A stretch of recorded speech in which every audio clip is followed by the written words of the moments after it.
A single stone block from the Great Pyramid weighs more than 2 elephants. Ancient people built it without cranes, trucks, or computers. How did civilizations across the world create colossal megastructures with such impossible precision, using only their hands and simple tools? You are about to discover 30 of the most baffling ancient engineering marvels, from temples carved from mountaintops to cities hidden deep underground. This journey will reveal the common threads of genius that connected cultures separated by oceans and centuries. We will see stones cut with laser-like accuracy and statues moved across impossible distances. What forgotten secrets allow them to achieve what we would struggle to build even today? What do you believe is the ultimate limit of human determination? Rising from the desert sands, the Great Pyramid of Giza was originally a staggering 481 feet tall, its gleaming white casing stones visible for miles. This colossal structure is composed of an estimated 2.3 million individual stone blocks. To grasp that number, think of a single block, some weighing as much as 80 tons, or the equivalent of 20 family cars. Then picture another, and another, over 2 million times. The sheer physical mass is only the beginning of the mystery. Despite being built over 4,500 years ago, its base is almost a perfect square, with sides aligned to the cardinal directions, north, south, east, and west, with an accuracy within a fraction of a single degree. How could an ancient culture achieve such near-perfect orientation without modern tools like GPS or theodolites? The prevailing theory for generations involved the use of massive, straight ramps built from the desert floor, growing with the pyramid itself. The logistical nightmare of such a project is almost unimaginable, requiring ramps of immense strength and length to drag those 80-ton blocks into place.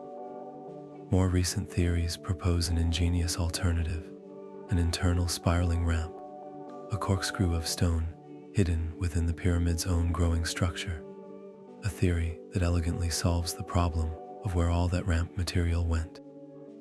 Yet even with these brilliant ideas, the precision remains the true enigma. The stones were cut and fitted with such exactness that you cannot slide a credit card between them. This was not just stacking rocks, it was a feat of micro-engineering on a macro scale, a puzzle that leaves modern engineers and architects in a state of humbled awe.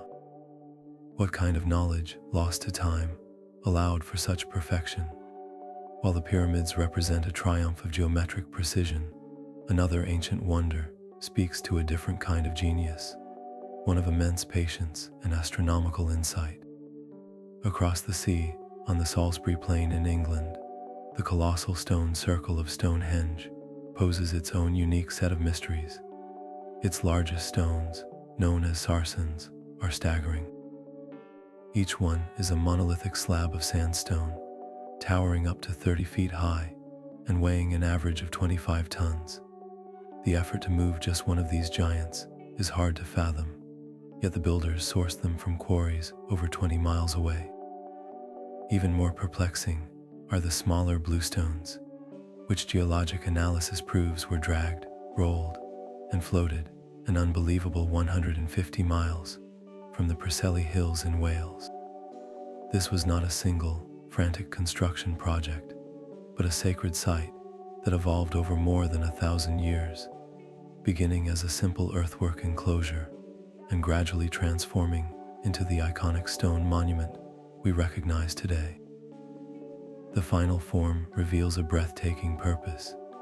The central horseshoe of massive trilithons, those iconic structures of two upright stones capped by a lintel, is perfectly aligned with the summer solstice sunrise. On the longest day of the year, the sun rises directly over the heel stone, casting its rays deep into the heart of the circle. This was far more than a random arrangement of rocks. It was a sophisticated celestial calendar, a stone computer tracking the cycles of the sun and possibly the moon. But how did a society without pulleys or metal tools lift those 25-ton lintel stones to perch so perfectly atop their uprights? The most compelling theory involves an ingenious use of timber. Imagine a massive, frame-like structure built over the two standing stones, with the lintel stone levered up slowly, inch by painstaking inch, using logs as a cribwork to hold it in place as it rose. It would have been a slow, dangerous, and meticulously coordinated dance of leverage and gravity, a testament to a deep, hard-won understanding of physics.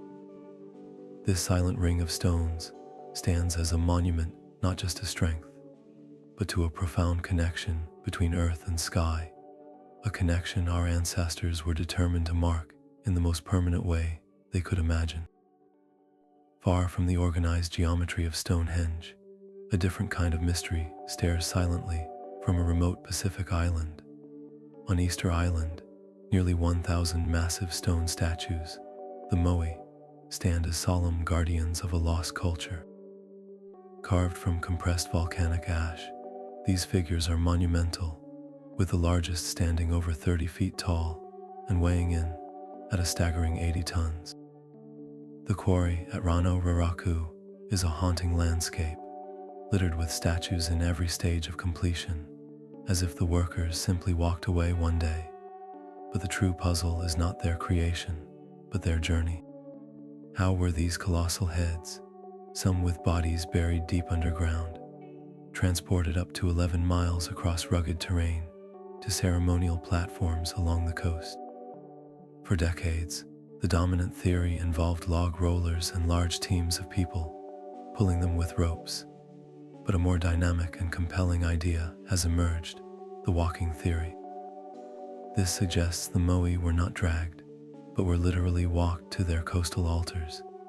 Teams of workers would have rocked the statue from side to side, using ropes to control its center of gravity, creating a rhythmic, upright wobble that propelled the giant forward. It would have been a slow, perilous, and coordinated dance, a feat of social organization and practical physics that allowed the statues to, in a sense, march across their island. This theory not only explains how it was possible, but it also aligns with local oral histories that have long claimed the statues walked. Meanwhile, on the other side of the world, the Mediterranean islands of Malta hold their own ancient secrets. The temples of Hagar Kim and Amnajdra are among the oldest freestanding stone structures on Earth, predating even the pyramids. Built from massive slabs of coralline limestone, some weighing over 20 tons, these complexes are architectural marvels. Their most captivating feature is not just their size, but their intricate design, with doorways and chambers shaped from single, enormous stones. Yet an even deeper mystery is carved into the island's bedrock itself, the so-called cart ruts. These are pairs of parallel channels, worn deep into the stone, snaking across the landscape for miles. They look like fossilized wagon tracks, but their purpose and origin remain one of archaeology's great riddles. Were they created by sledges dragging the massive temple stones, their paths worn deeper over centuries of use? Or do they represent something else entirely, perhaps part of an ancient irrigation system or a symbolic processional route? The ruts cross hills and even disappear into the sea, suggesting a landscape that has shifted dramatically since their creation. Both the walking moai and the grooved Maltese pathways speak to a universal human drive, the need to move the unmovable and leave a permanent mark upon the earth, using nothing but ingenuity, sheer will, and the simplest of tools. High in the Andes, the fortress of Sacsayhuaman guards the city of Cusco with walls that defy logic. These are not simple straight lines, but a series of zigzagging battlements constructed from colossal limestone boulders, some weighing over 120 tons. The stones are polygonal, meaning they have multiple sides and angles, and they are fitted together in a complex, interlocking jigsaw puzzle. The precision is so absolute that the walls have withstood centuries of earthquakes, with the stones settling and shifting without ever collapsing. The real mystery lies in how the Inca, without iron tools or the wheel, quarried these behemoths, transported them uphill, and then shaped each one to fit its neighbors so perfectly that not even a blade of grass can slip between them. It is a form of masonry that seems almost liquid, as if the hard stone was softened and molded into place. Further along the sacred valley, the site of Ollantaytambo presents another staggering logistical nightmare. Here, the terraces and temple walls are built with massive blocks of red granite, but the quarry for this stone lies on the opposite side of the valley, across a roaring river and nearly 1,000 feet higher up a mountainside. How do they move these multi-ton blocks down a steep slope, across the water, and then up to their final position? The most accepted theory involves an army of workers using earthen ramps, rollers, and immense rope cables, a coordinated effort of thousands. Yet, the sheer incline and distance make it an achievement that borders on the superhuman. But perhaps the most baffling of all these Andean sites is Pumapunku in Bolivia. This is not a structure of giant, rough-hewn blocks, but a collection of shattered, intricate stonework that looks like it came from a modern machine shop. The ruins are littered with andesite and red sandstone blocks, cut into perfect H shapes, each with identical, razor-sharp grooves and drilled holes that are perfectly cylindrical and spaced with mathematical consistency. The precision of these cuts, the flawless right angles, and the mirror-like polish on some surfaces suggest a level of technology that seems impossible for a culture that supposedly had only stone and copper tools. These are not stones shaped by pounding, but pieces that appear to have been precision cut, as if with a diamond saw. The methods used here remain a complete enigma, a puzzle that challenges our entire understanding of ancient engineering capabilities. The shattered, machine stones of Pumapunku stand in stark contrast to a monument built with an entirely different kind of genius, one rooted not in mystery, but in magnificent, organized power. In the heart of Rome, the Colosseum represents the pinnacle of classical engineering, a structure so advanced that its basic principles of design are still used in modern stadiums today. Unlike the Cyclopean blocks of Sacsayhuaman, the Romans built using a revolutionary material, a form of concrete made from volcanic ash, lime, and rubble, which they faced with bricks and travertine stone. This allowed them to create a hollow, layered masterpiece that was both incredibly strong and surprisingly lightweight. To lift the massive travertine blocks, some weighing several tons, they employed a forest of cranes, powered by complex pulley systems and treadmills operated by teams of men, or even donkeys walking in a continuous circle. This coordinated machinery enabled the construction of the largest amphitheater ever built, a soaring oval that could seat 50,000 roaring spectators and empty them all in a matter of minutes through its brilliant system of 80 arched entrances. But the true engineering marvel lies beneath the wooden arena floor.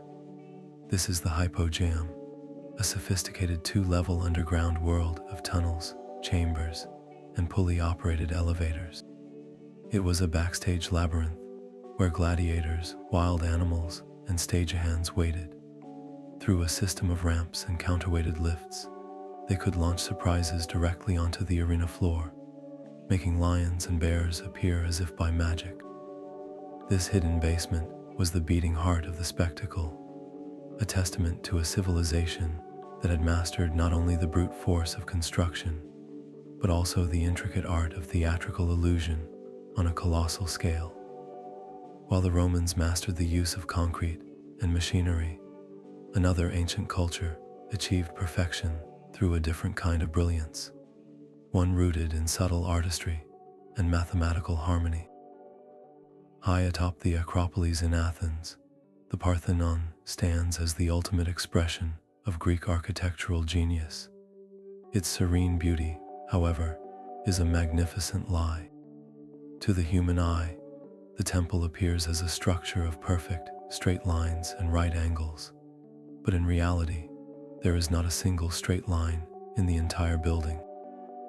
The Greeks understood that perfect geometry would actually look flawed to a viewer. To compensate for optical illusions, they employed a series of subtle curves and inclines known as entases. The massive columns bulge almost imperceptibly in the middle to prevent them from appearing pinched, and they all tilt slightly inward. Even the temple's base curves upward in the center, so that it would not seem to sag under the weight of the marble above. This was architecture designed for the human eye, not the drafting table, a breathtaking feat of psychological and artistic engineering. The material itself was a statement of grandeur, gleaming white Pentelic marble, quarried from Mount Pentelicus, over 10 miles away. Transporting these multi-ton column drums and massive lintel stones was a Herculean task. They were likely loaded onto wooden sledges and dragged by teams of oxen and laborers along a specially prepared road, a slow, grueling procession toward the sacred hill. Once on the Acropolis, the real precision began. To lift the heavy marble drums into place, one on top of the other, engineers used a simple but effective tool, a wooden crane powered by a rotating winch. A team of men would walk in a circle, turning the winch which wound the rope, hoisting the stones slowly into the air. The final, delicate task was to lower each drum onto its predecessor, ensuring the central dowel holes aligned perfectly. But the Parthenon is more than just a masterpiece of structure. It is a canvas of myth and history. Its entire perimeter was adorned with carved marble panels called metopes, depicting epic battles between gods and giants, Greeks and centaurs. Above the columns, running around the inner building, was the famous frieze, a 500-foot-long sculpted narrative showing a religious procession in exquisite detail. Carving this level of intricate detail into hard marble, high up on a scaffold, with only chisels and abrasives, represents a patient, artistic dedication that matches the engineering ambition of the structure itself. The Parthenon is not just a building, it is a symphony in stone, where mathematics, optics, mythology, and raw human effort combine to create an illusion of effortless perfection. But that same Roman genius for organization found its most vital expression not in monuments of entertainment, but in structures of pure, life-giving utility. Stretching across the empire were the aqueducts, arteries of fresh water that allowed cities to swell to populations that would not be seen again in Europe for over 1,000 years. The Pont du Gard in southern France is a breathtaking example, a triple-tiered bridge of arches soaring 160 feet above a river valley. Its scale is staggering, but its true genius is invisible, hidden in its design. For the water channel at the very top to flow, the entire structure had to maintain a consistent, almost imperceptible downhill slope from its source to its destination, a gradient of just 1 foot for every 3,000 feet of distance. Over dozens of miles, that precision is the difference between a flowing river and a stagnant pool. How did Roman engineers achieve this minute, unerring decline across mountains and valleys without modern laser levels or GPS? They relied on 2 simple but brilliant tools. The first was the chorobates, a massive, 20-foot-long wooden frame with a central groove filled with water. When the water's surface was level from one end of the groove to the other, the frame itself was perfectly level, allowing engineers to measure minute changes in elevation across the landscape. The second was the dioptra, a precursor to the theodolite, which used sighting markers to measure horizontal and vertical angles. With these tools, they painstakingly mapped the land, plotting a course where water could flow by gravity alone. When a deep valley blocked their path, they did not divert the course.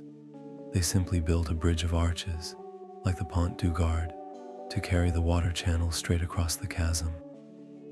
These arches are not just beautiful, they are structurally brilliant, distributing the immense weight of the water and stone downward and outward into the sturdy piers.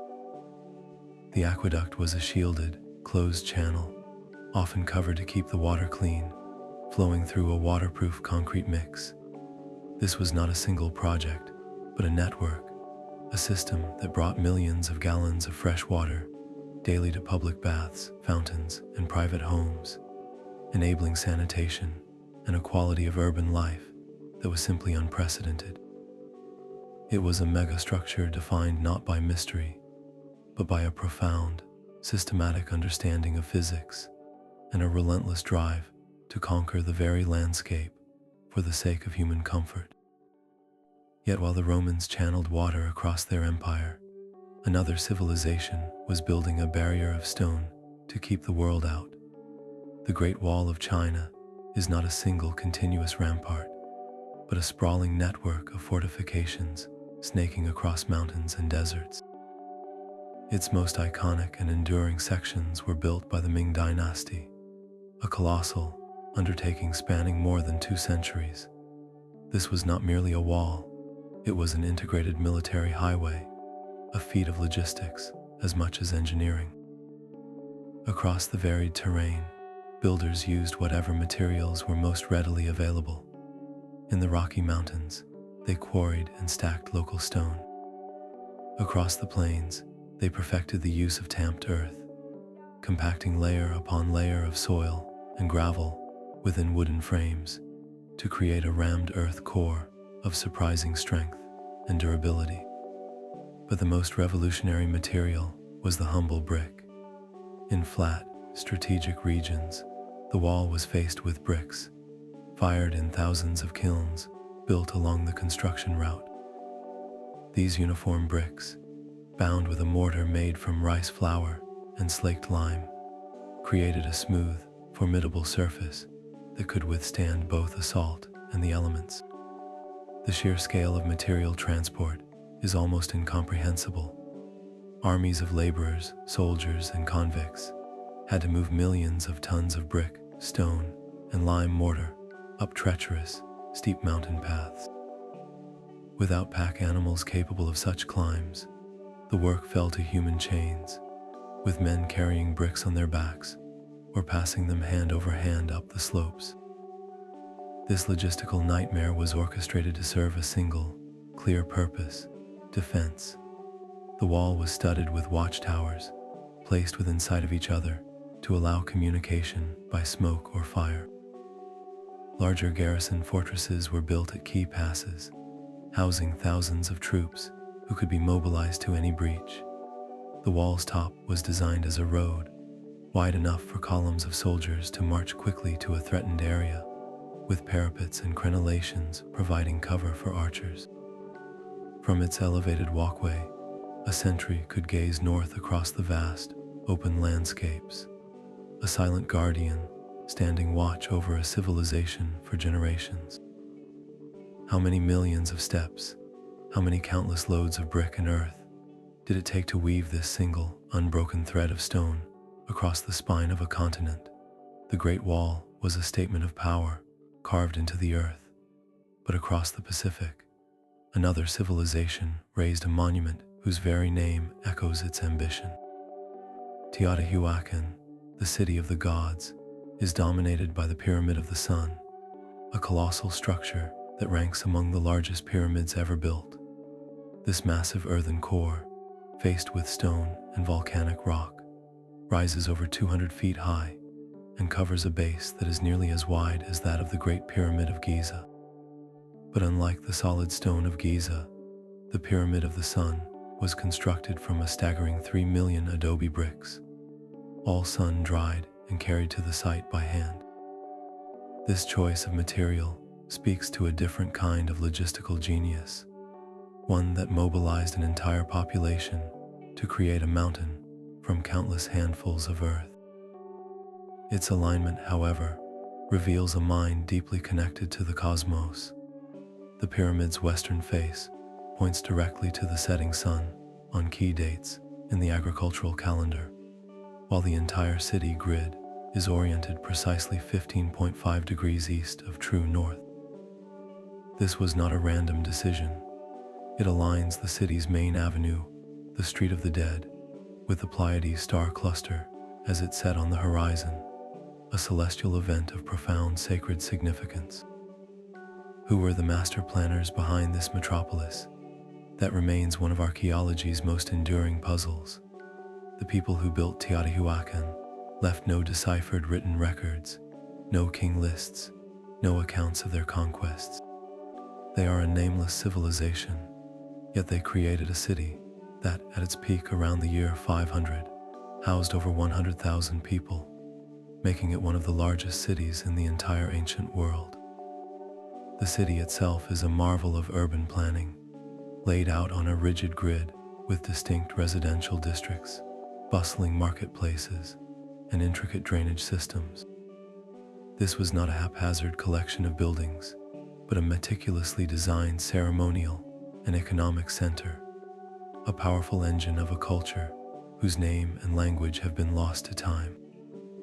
The Pyramid of the Sun stands not as a tomb for a known pharaoh, but as a silent tribute to a collective, anonymous vision, a mountain built by millions of hands reaching for the stars.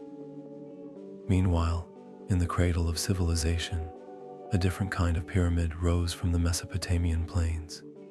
The ziggurat of Ur was not a smooth-sided tomb, but a massive stepped mountain of sun-baked mud bricks, a towering staircase intended to connect the earthly realm with the divine. Built over 4,000 years ago, this colossal structure served as a religious centerpiece, a physical bridge where priests could ascend closer to the gods. The entire complex was a city within a city, but the ziggurat itself was the focal point. Its three colossal tiers, painted a brilliant white and capped with a shimmering blue-tiled shrine dedicated to Nana, the moon god. To stand at its base was to witness humanity's ambition to reach the heavens. The construction of such a monument in a land with little stone required a revolution in material science. The primary building block was the humble mud brick, but its creation was a sophisticated, large-scale operation. Workers would mix mud from the Tigris and Euphrates rivers with straw and sand, then pack the slurry into wooden molds. These bricks were not fired in kilns, but laid out in the blistering sun to bake hard over many days, a process requiring thousands of laborers and meticulous organization to produce a consistent, durable product. But the true secret to the ziggurat's longevity was the mortar holding it all together. The builders used bitumen, a natural tar that seeped from the ground, heated it, and brushed it between each layer of brick. This sticky, waterproof substance acted as a powerful glue, protecting the sun-dried core from the rare but devastating Mesopotamian rains.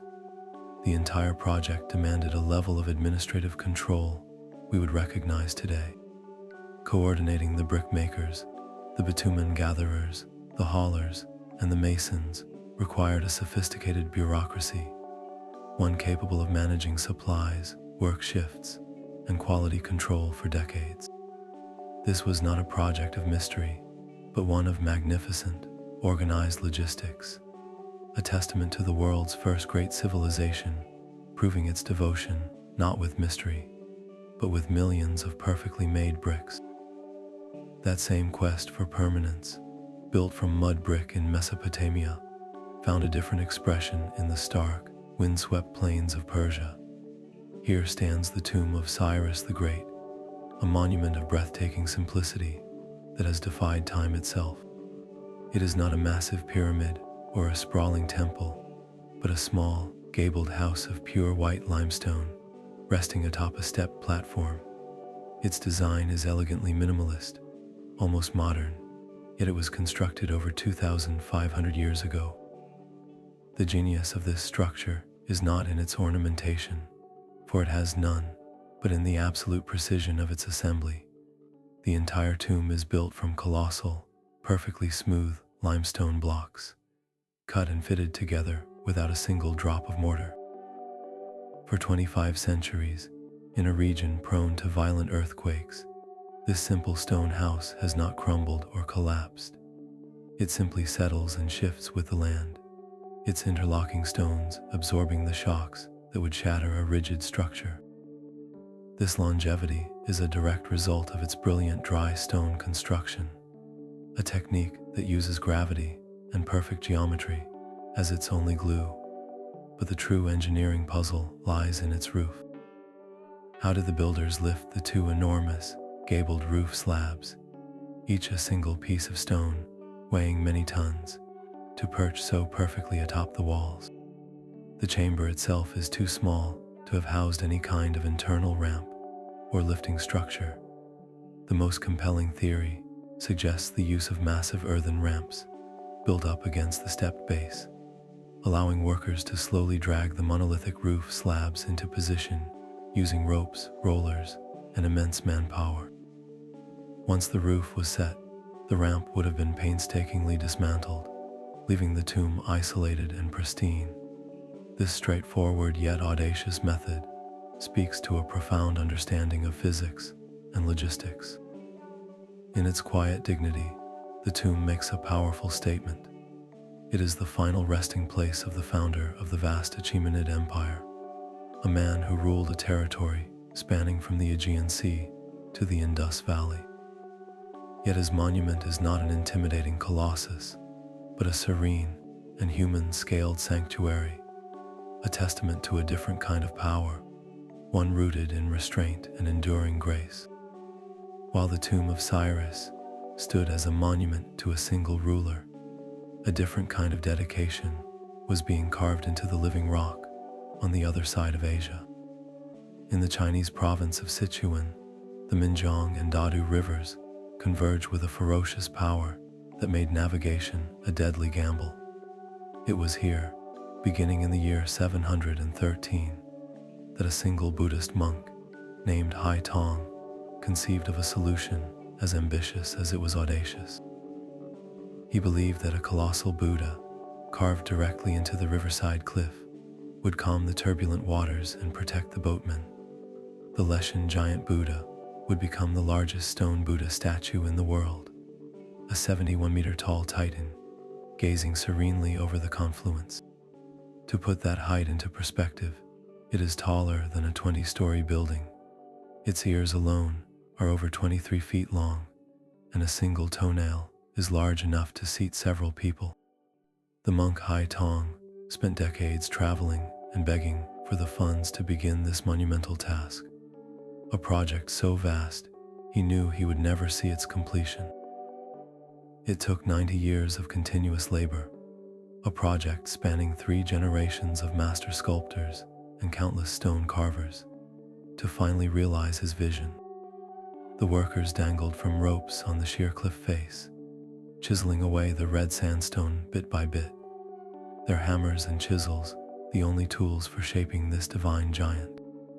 But the true engineering genius of the Leshan Buddha is hidden from view, a secret that has allowed it to survive for over 1,200 years. The statue is not a solid carving, but a masterpiece of ancient hydraulics.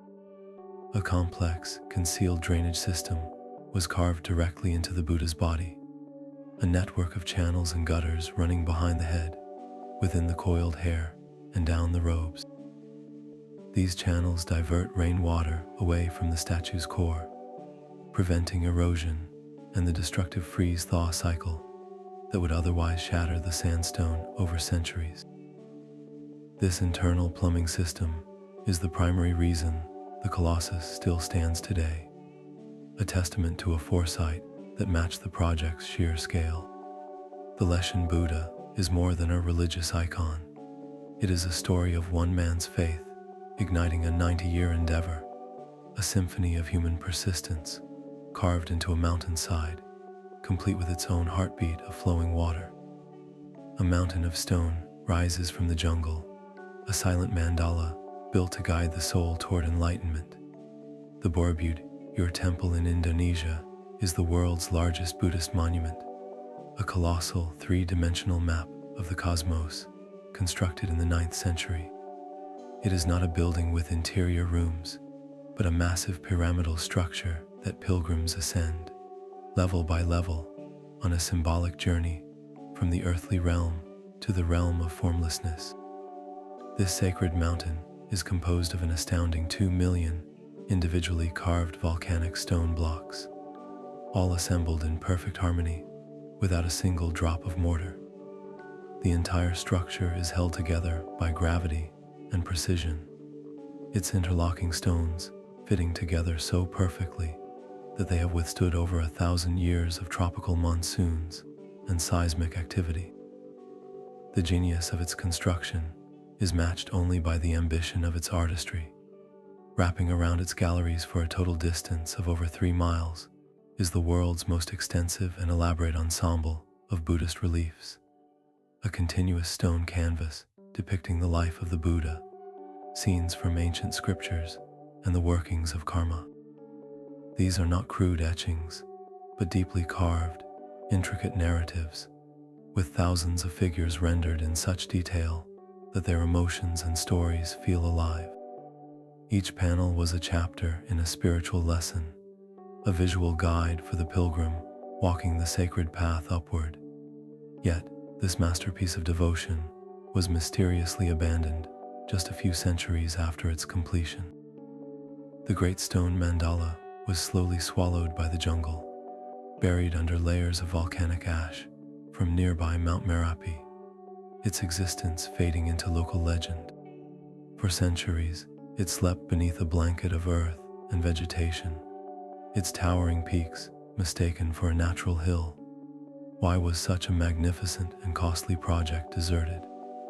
Was it a shift in political power, the decline of Buddhism in the region, or the relentless, ash-choking eruptions of the volcano that ultimately forced its caretakers to leave? The very forces that built it, the volcanic fires that provided its stone, may have also been the instrument of its burial, hiding one of humanity's most profound spiritual statements from the world for nearly a millennium. Deep beneath the modern streets of Malta lies a world of echoing silence and profound mystery. The hypogeum of Hal Saflieni is not a structure built from the ground up, but one excavated from the ground down, a labyrinth of halls, chambers, and passages, carved meticulously from solid limestone across 3 distinct levels that plunge more than 30 feet into the earth. This entire complex was hewn using only stone, bone, and obsidian tools over the course of many centuries, a testament to the relentless patience of a people whose name we do not even know. The sheer volume of rock removed to create this multi-story, subterranean sanctuary is staggering, equivalent to clearing out a mountain from the inside. But the true enigma of the hypogeum is not just its scale, but its sound. Within the complex lies a small, ovoid chamber known as the oracle room. If you speak in this chamber, your voice undergoes a strange and powerful transformation. It does not merely echo, it resonates, vibrating through the stone with an otherworldly depth that seems to fill the entire space. The sound waves are amplified and distorted, creating an effect that would have been nothing short of supernatural to its ancient creators. This was no accident. The chamber was clearly carved with this specific acoustic property in mind, its walls and ceiling shaped to manipulate sound in a way that modern audio engineers would struggle to replicate without computer modeling. Was this a place where a priestess's voice, magnified and distorted by the stone, became the voice of a god or an ancestor, delivering oracles from the world below? The precision of the carving itself points to a lost technology. Some of the walls are finished with a smooth, almost polished surface, with sweeping curves and perfect right angles that suggest the use of advanced, specialized stone working tools that have not survived in the archaeological record. The hypogeum served a dual, somber purpose. Alongside its ceremonial halls, it was a massive collective tomb. The bones of over 7,000 individuals were found within its deepest chambers, a silent population laid to rest in this sacred underground world. This was far more than a simple burial pit. It was a sanctuary for the dead, a place where the living could descend to commune with the ancestors, guided by voices that seemed to emanate from the very rock around them. What kind of belief system could inspire such a monumental, inverted temple, a place where architecture was not about reaching for the sky, but about delving into the earth's deepest secrets? A tomb carved not from stone, but from a mountain. The treasury at Petra appears like a mirage, a two-story facade of breathtaking elegance that is not built upon the desert canyon, but revealed from within it. This is Al-Khuzneh, a masterpiece of Nabatean engineering where the entire structure, from its soaring columns to its intricate urns, was carved directly into the rose-red sandstone cliff, working from the top down. Imagine the audacity of this approach. The sculptors began their work high on the cliff face, carving the elaborate capitals and the great central urn at the summit before they had even touched the ground-level columns. They were effectively sculpting in reverse, removing the mountain around their vision, trusting their measurements and skill so completely that a single major miscalculation could have ruined the entire facade. This top-down method was a practical necessity, preventing rock chips and debris from damaging the delicate carvings already completed below. The tools were simple, iron chisels and possibly wooden wedges, soaked in water to expand and fracture the rock, but the precision was anything but. They carved with an architect's foresight, creating a multi-story monument complete with inner chambers, all by removing over 100,000 tons of rock. But the true genius of Petra lies not just in what was carved away, but in what was channeled and controlled. The city is nestled within a deep, narrow gorge called the Sick, a natural pathway for devastating flash floods. The Nabateans were hydrological masters. They did not try to fight the water, they tamed it. They constructed a series of dams upstream to divert the most powerful floodwaters, and they carved channels along the walls of the Sick itself, creating an ancient, integrated sewer system that guided water safely through the city, while also supplying its residents. At the treasury, they sculpted a sophisticated water conduit right into the facade, channeling rainwater from the top of the structure down through decorative elements and into a hidden underground cistern. This marriage of sublime artistry and practical, life-preserving engineering is what makes Petra a true wonder. It was a city that understood its environment intimately, a civilization that could carve a palace from a cliff face, while simultaneously diverting the very forces of nature that threatened to destroy it. A chariot of stone stands, frozen in its journey across a coastal plain, a celestial vehicle designed not for mortals, but for a god. The Sun Temple of Konark in India, built in the 13th century, is a monumental representation of the sun god Surya's chariot, complete with 24 elaborately carved stone wheels, each 12 feet in diameter. These are not merely decorative, they are functional cosmic timekeepers, with the spokes acting as sundials capable of telling the time with astonishing accuracy. The entire temple complex was conceived as a colossal machine, a stone poem dedicated to the power of the sun. To hold this intricate, sprawling vision together, the architects employed a radical technique for its time: massive iron beams.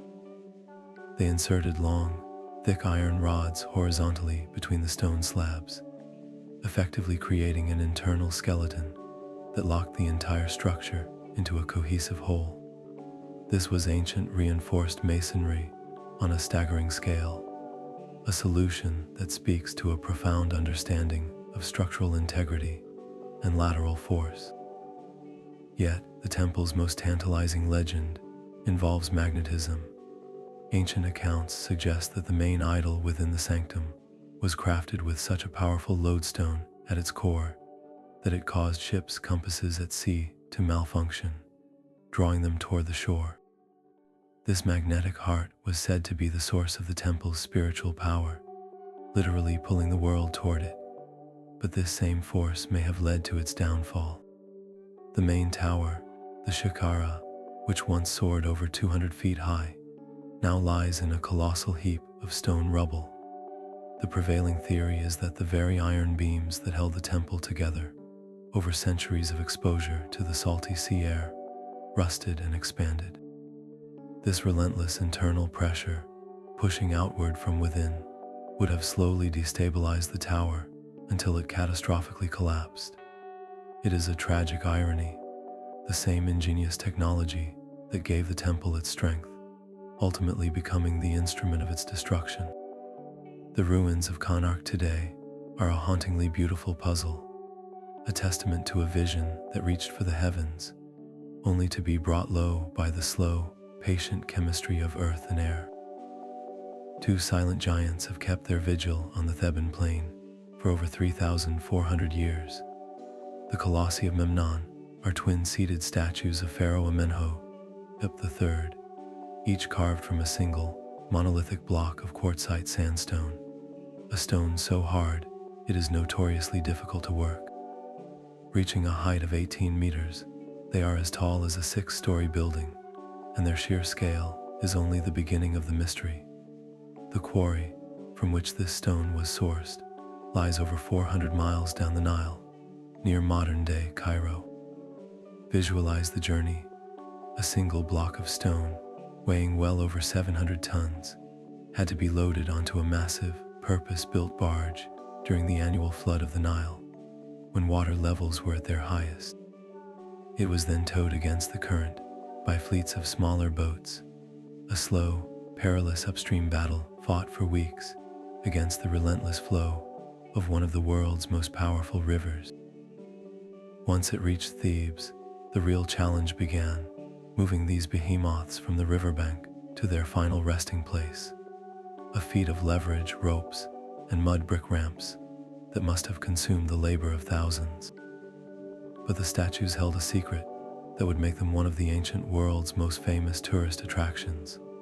After an earthquake in the year 27 damaged the northern Colossus, a strange phenomenon began. Each dawn, as the first rays of the sun warmed the stone, the statue would emit a faint musical sound, a haunting hum or a bell-like tone. Greek and Roman travelers, who named the statues after the mythical hero Memnon, believed this was the voice of Memnon greeting his mother, the dawn goddess Eos.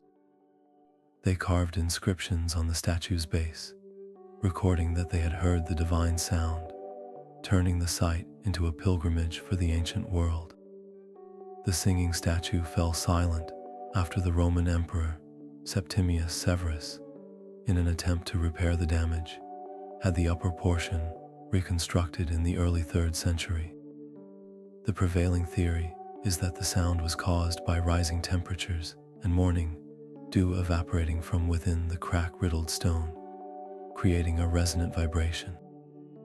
Whether a quirk of physics or a message from the gods, the sound transformed these silent sentinels into a living monument, a rare ancient wonder that actively spoke to those who came to witness its power. That same impulse to carve a sanctuary from solid rock finds its most breathtaking expression not in a tomb or temple, but in an entire city hidden beneath the earth. Deep in the heart of Turkey's Cappadocia region lies the Derinkuyu underground city, a labyrinthine metropolis that plunges 18 levels into the soft volcanic rock known as tuff. This was not a simple cave system. It was a fully functional, self-sufficient refuge capable of sheltering up to 20,000 people for months at a time. The sheer scale is staggering, a vertical world of living quarters, stables, cellars, churches, and even wineries, all carved by hand from the malleable stone. The genius of Derinkuyu is not just in its excavation, but in its sophisticated engineering that solved the fundamental problems of subterranean life. How do you breathe deep underground? The answer was a network of over 50 meticulously carved ventilation shafts, some stretching nearly 200 feet to the surface, providing a constant, fresh supply of air to even the lowest chambers. How do you supply water during a long siege?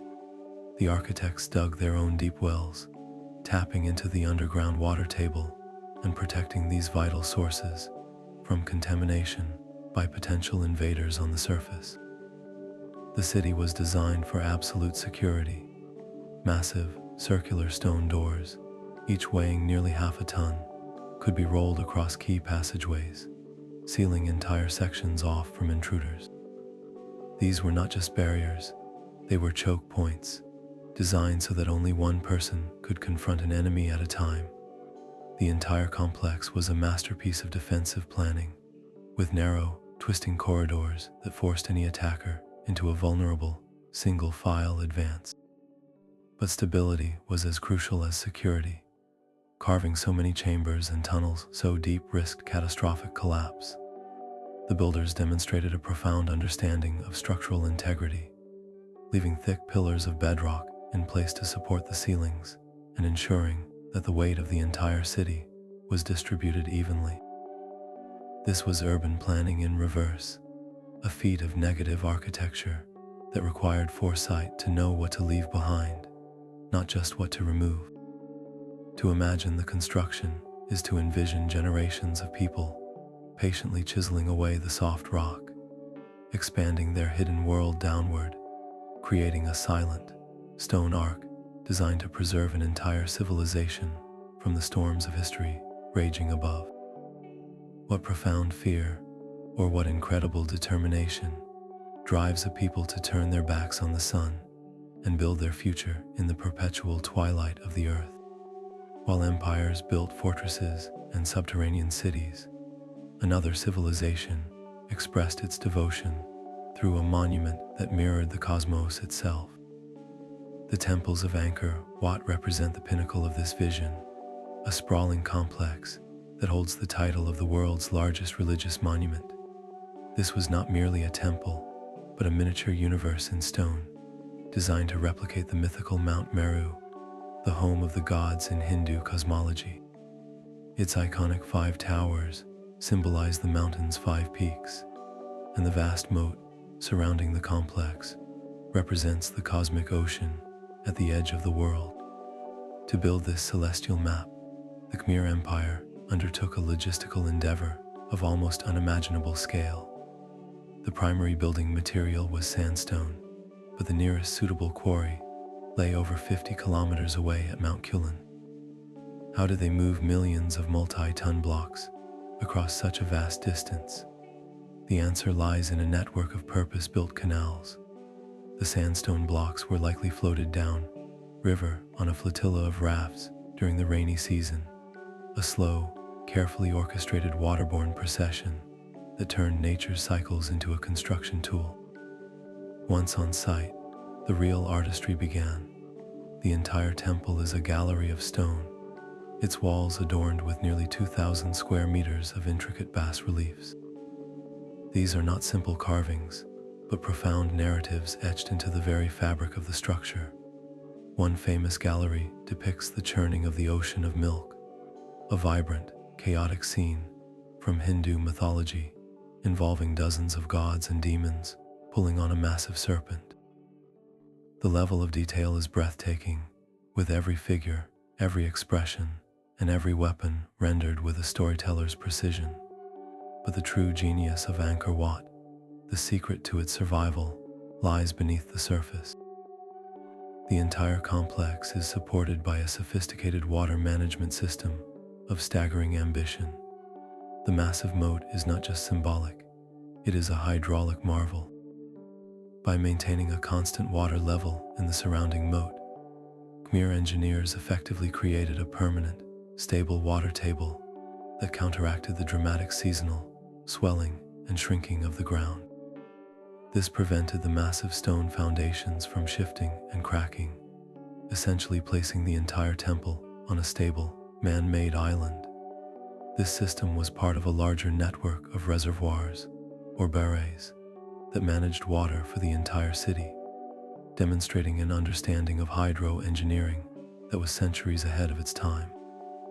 Angkor Wat stands as a testament to a civilization that sought to harmonize art, religion, and science, building a universe of stone that was designed to last for eternity.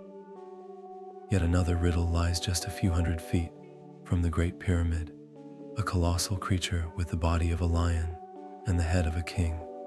The Great Sphinx of Giza is a monolith, carved not from quarried blocks, but directly from the living limestone bedrock of the plateau. This single statue is a mountain reshaped, stretching 240 feet long and standing 66 feet tall.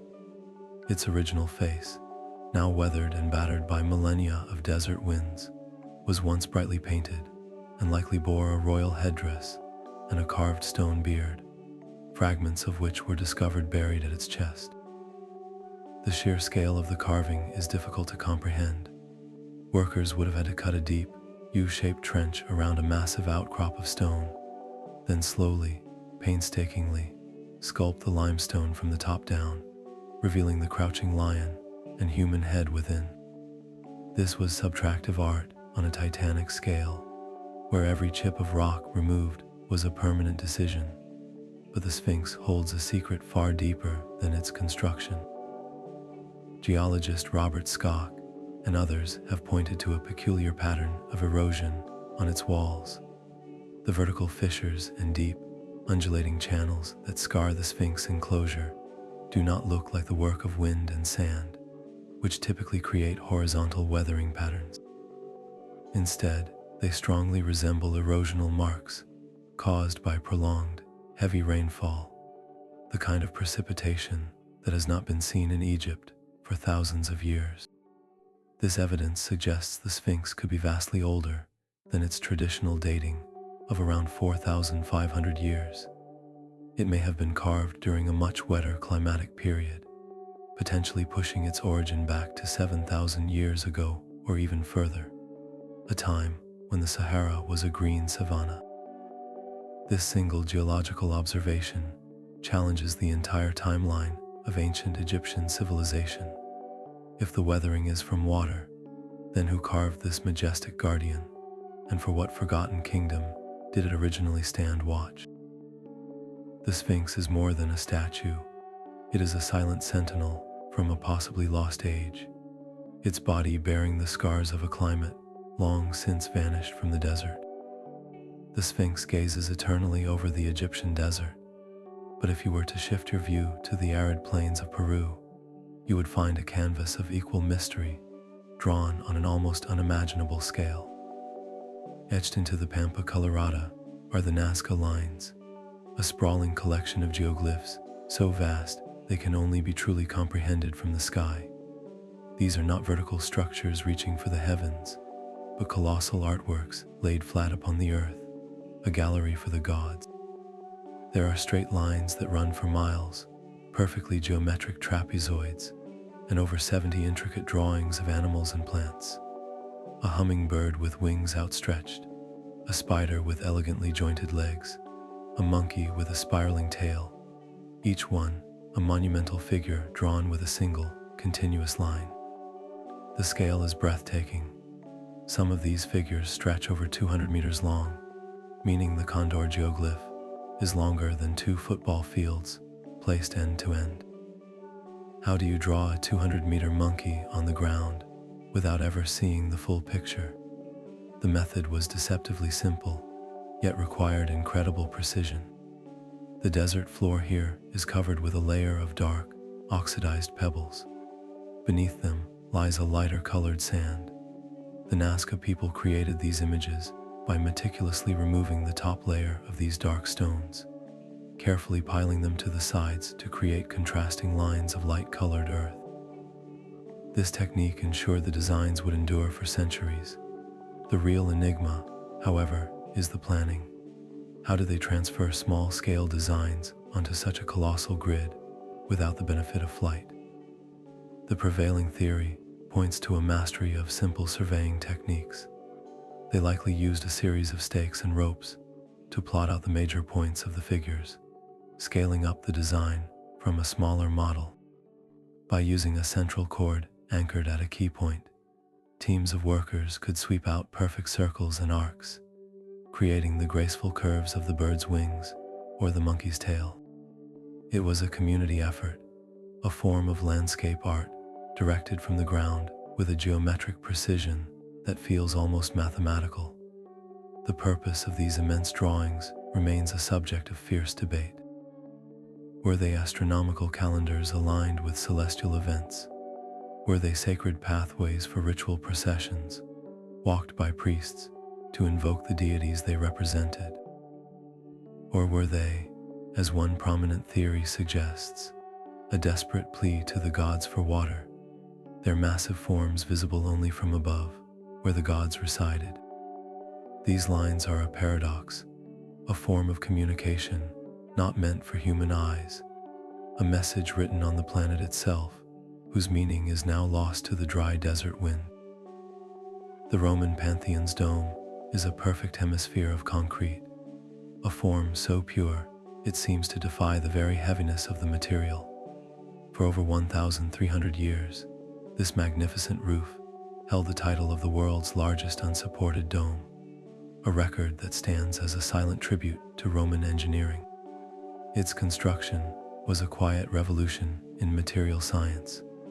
The Romans understood that to build so wide and so high, the structure could not be uniformly heavy. They engineered the very fabric of the dome itself, mixing different aggregates into their concrete to change its weight as it rose. At the heavy, supporting base, the concrete was packed with dense travertine and brick. But as the dome curved inward and upward, the builders gradually swapped these heavy stones for lighter materials, using pumice and volcanic tufa, stones so porous they could almost float. This created a dome that grew progressively lighter and stronger toward its summit, a brilliant application of physics realized in stone and mortar. And at that summit, they left an opening, the oculus, a 30-foot wide eye open to the heavens. This is the building's only source of natural light, a beam that pierces the interior and slowly travels across the floor and walls like a cosmic clock, marking the passage of the hours. Rain and snow also fall through this opening, but the Pantheon was ready, with a gently sloped floor and discreet drainage holes to carry the water away. There are no hidden supports, no steel skeletons holding this ceiling aloft. It is a single, continuous shell, a perfect balance of thrust and counter-thrust, of calculated weight and daring openness. To stand beneath it is to witness a 2,000-year-old conversation between human ambition and the laws of nature, a conversation the Romans not only understood but mastered. This obsession with water management finds one of its most elegant and mysterious expressions not in a river valley or a desert, but within the meticulously planned grid of a lost city. In the heart of the Indus Valley, the city of Mohenjo-Daro housed a structure of breathtaking sophistication, the Great Bath. This was not a simple public pool, but a watertight, brick-lined tank, carefully sealed with a thick layer of bitumen tar, a natural waterproofing agent that prevented the precious water from seeping into the dry ground. Imagine the precision required to make a large, sun-baked brick structure hold water perfectly, a feat of engineering that rivals any Roman aqueduct in its own way. The bath itself was part of a larger citadel complex, surrounded by a cloister of rooms, suggesting this was far more than a place for a casual swim. It was likely a center for ritual purification, a sacred space where the act of bathing held profound spiritual significance, connecting cleanliness to a state of divine grace. But the true genius of Mohenjo-Daro is not confined to this one structure. The entire city was a marvel of early urban planning, built on a strict grid system with streets that intersected at perfect right angles. Beneath these streets ran a complex, city-wide drainage system of baked clay pipes and covered channels, carrying waste away from individual homes and into larger sewers. This attention to public hygiene and water control in a city from over 4,000 years ago is simply staggering. It speaks of a civilization governed by a powerful, centralized authority, one that valued order, cleanliness, and communal well-being on a scale that would not be seen again for millennia. The Great Bath stands as a quiet, reflective pool at the center of this ancient metropolis, a testament to a people who mastered the flow of water, not just for survival, but for the purification of the human spirit. Rows of ancient stone soldiers stretch across the Breton landscape, a silent army frozen in time. The Carnac stones in France are a megalithic mystery on an almost unimaginable scale, with over 3,000 individual standing stones arranged in long, precise alignments that march for kilometers across the countryside.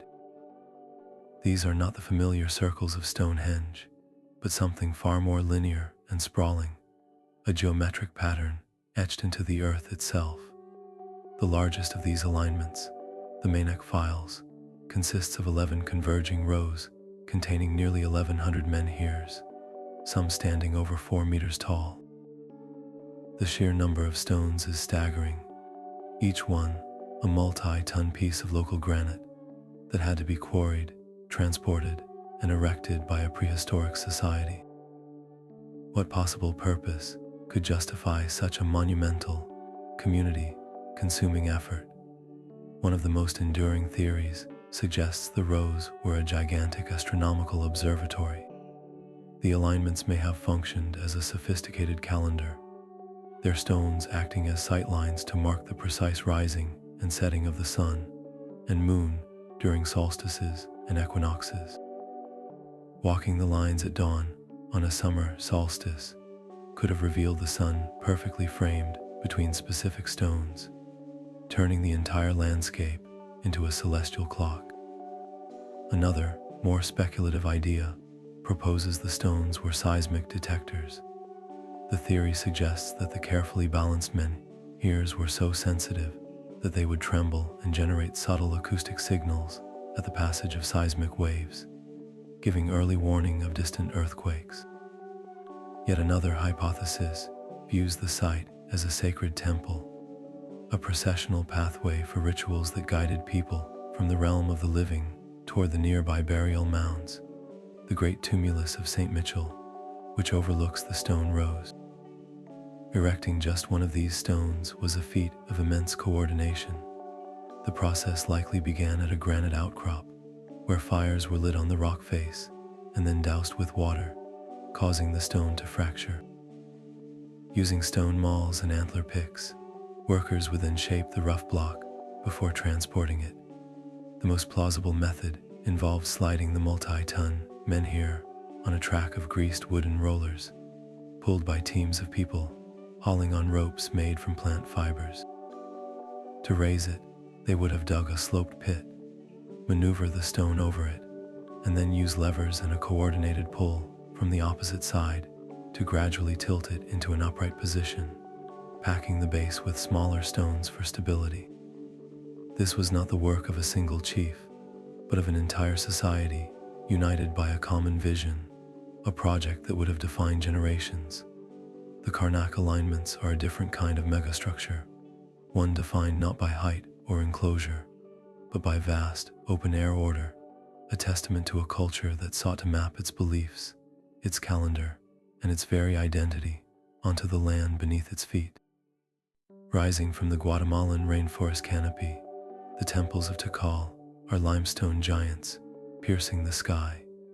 These towering pyramids were the sacred heart of a mighty Maya city, built entirely by human labor, without metal tools, pack animals, or even the simple wheel.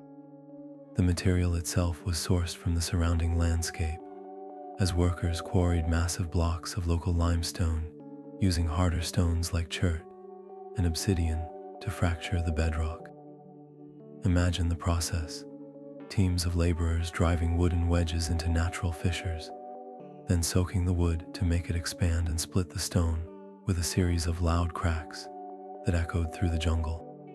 These multi-ton blocks were then transported along causeways, likely on wooden sledges or rolled on logs by vast teams of people pulling with ropes. The scale of this effort is almost incomprehensible, a communal undertaking that transformed the very substance of the earth into a stairway to the heavens. But these structures were far more than just impressive piles of stone. They were precise cosmological instruments.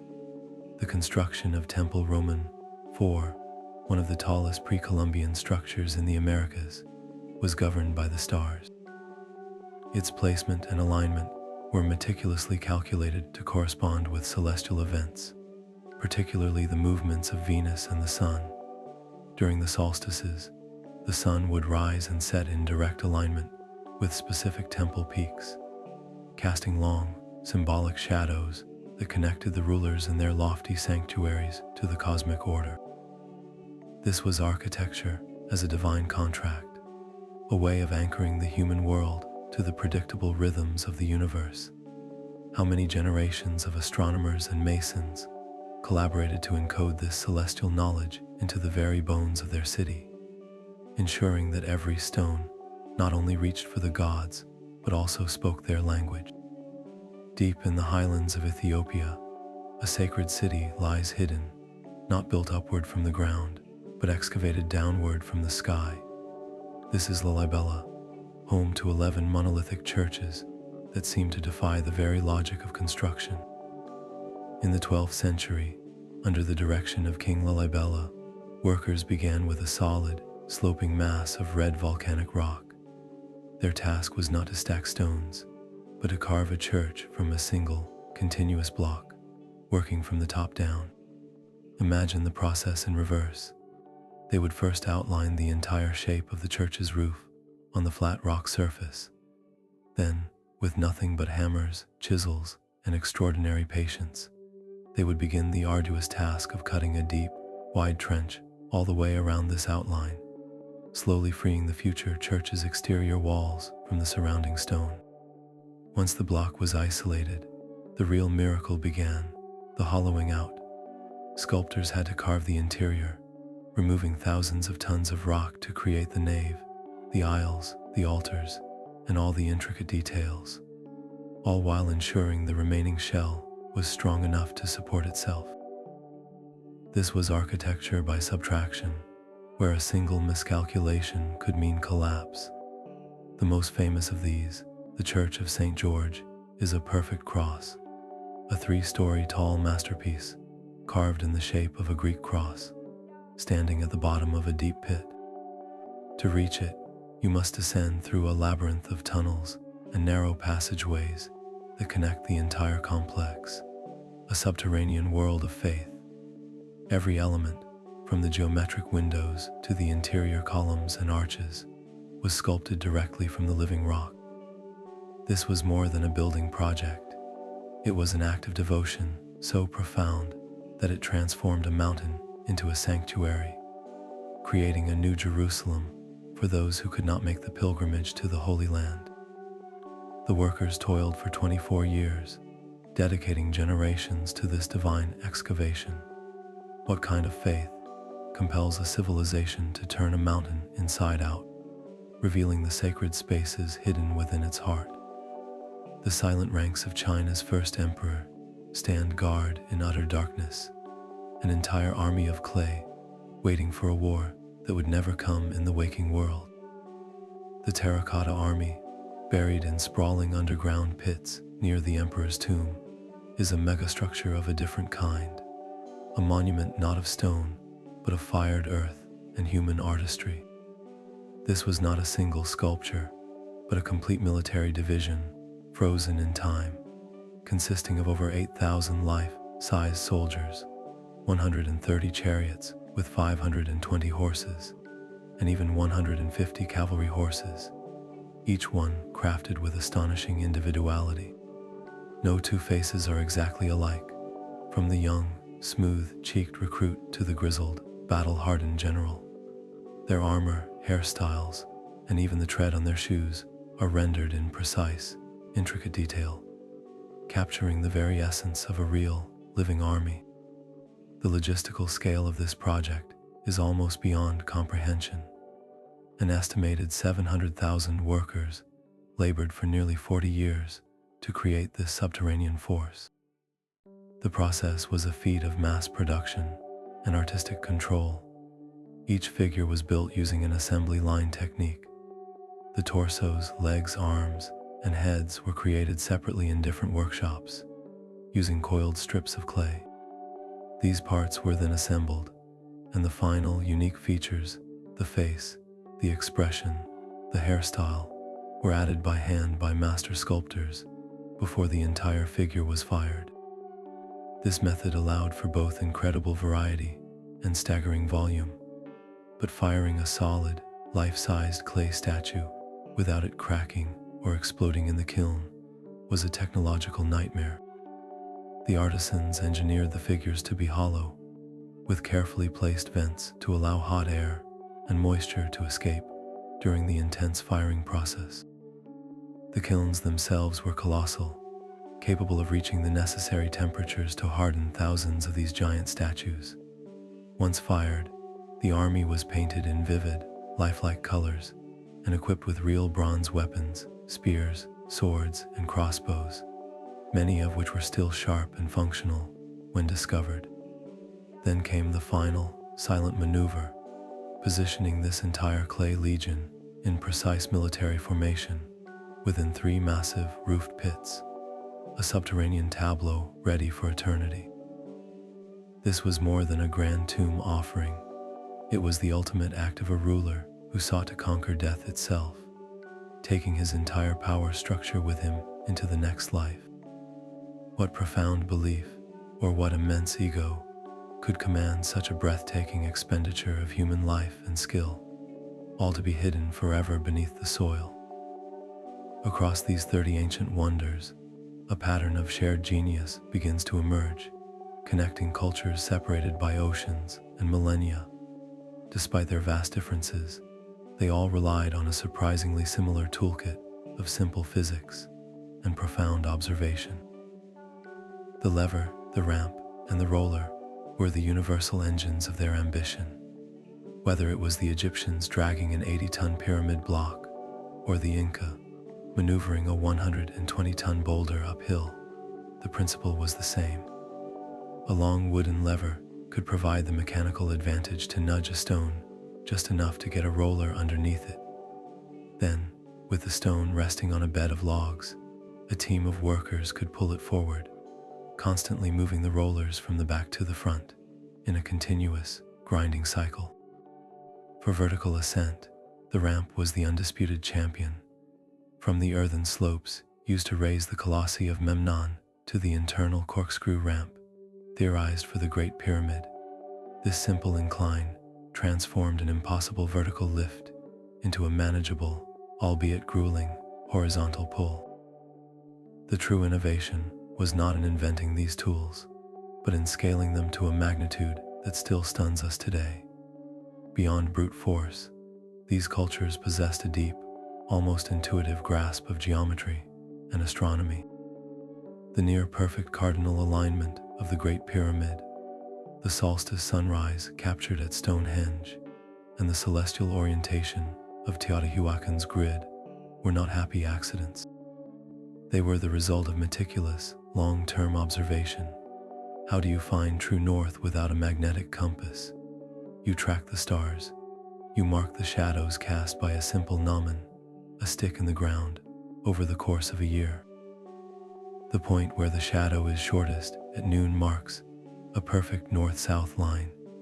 This fundamental understanding of celestial cycles allowed them to anchor their greatest monuments to the cosmos itself, turning stone into a permanent calendar and a bridge to the gods.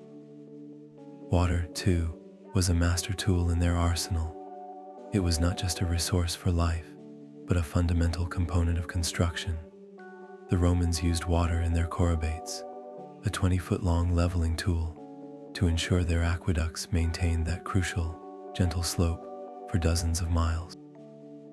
The Khmer Empire floated their sandstone blocks to anchor Wat via a network of canals, turning the monsoon season into a construction highway. The builders of the Leshan giant Buddha carved a hidden drainage system into the statue itself, using water's flow to protect their creation from its own destructive power.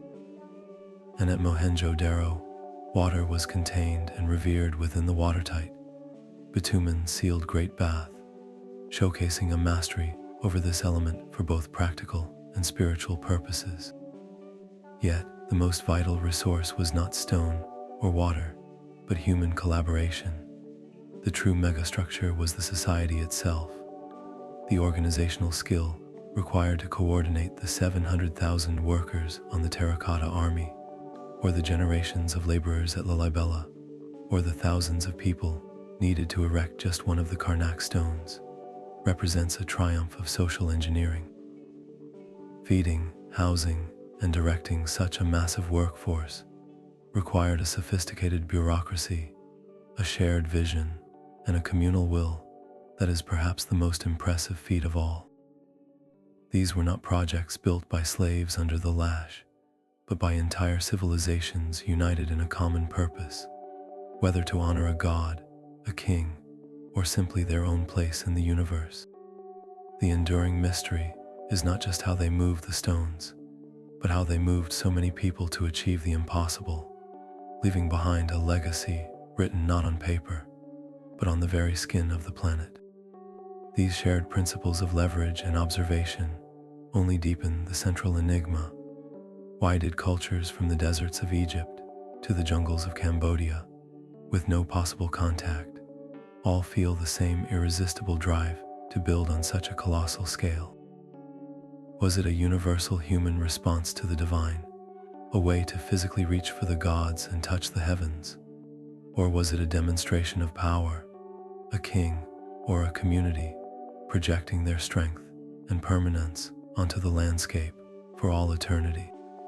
Perhaps it was something more primal, a deep-seated need to create a fixed point in a chaotic world, a calendar in stone that could predict the seasons and assure survival. The parallel emergence of megalithic construction across the globe suggests a fundamental thread in the human psyche, an innate ambition to transcend our own mortality by creating something that would outlast the generations. Yet, for all we understand about ramps and ropes, some stones defy even our most logical explanations. Take the trilithon at Baalbek in Lebanon, a platform that holds 3 of the largest cut stones ever used in a human structure. Each one weighs an estimated 800 tons. That is the equivalent of 2 fully loaded jumbo jets. How was a single block of that magnitude quarried, moved over a mile, and then lifted nearly 20 feet into the air to sit in a perfect row with its counterparts? The conventional tools we attribute to the Romans, who built upon the site, seem utterly inadequate for the task. Similarly, the shattered stones of Puma Punku continue to haunt us. The andesite blocks their feature cuts of such razor-sharp precision, with perfectly flat surfaces and drilled holes that are perfectly cylindrical, that they look less like chisel work and more like the output of a modern machine shop. The geometric consistency across hundreds of fragments implies the use of standardized templates, a concept we associate with industrial manufacturing, not ancient craftsmanship. This level of exactitude, repeated in sites separated by continents and oceans, forces us to ponder an uncomfortable possibility. Could there have been pockets of advanced technological knowledge, a sophisticated understanding of stone working that was somehow lost to time? We have no archaeological evidence for diamond-tipped saws or powerful, lost machines, but the stones themselves stand as silent, stubborn witnesses to a capability we cannot easily replicate. Were the builders of these sites using vibrational techniques or sonic levitation, methods hinted at in some obscure legends, to soften and manipulate stone? Or did they possess a chemical compound, a plant-based solution that could temporarily dissolve rock, allowing them to mold it like clay? These ideas linger on the fringe of archaeology, not for lack of imagination, but for a frustrating lack of proof. The true mystery, then, may not be the how, but the why. What profound urgency or unwavering faith compelled humanity to achieve these near impossible feats, not once, but repeatedly, leaving behind a planet scarred with magnificent questions? These 30 monuments stand as a powerful testament to the boundless potential of the human spirit. From the pyramids piercing the desert sky to the subterranean cities carved into the earth, our ancestors achieved the impossible with nothing but simple tools, profound observation, and unwavering collective will. They moved mountains not with magic, but with a genius for leverage, a mastery of water, and a deep connection to the stars. These structures are more than just stone and mortar. They are a permanent record of our drive to reach for the divine, to conquer our own mortality, and to leave a mark on the world that would echo for thousands of years. They challenge our modern assumptions and remind us that the greatest resource we possess is not technology, but determined collaboration and relentless imagination. We would love to hear which of these ancient wonders captured your imagination the most.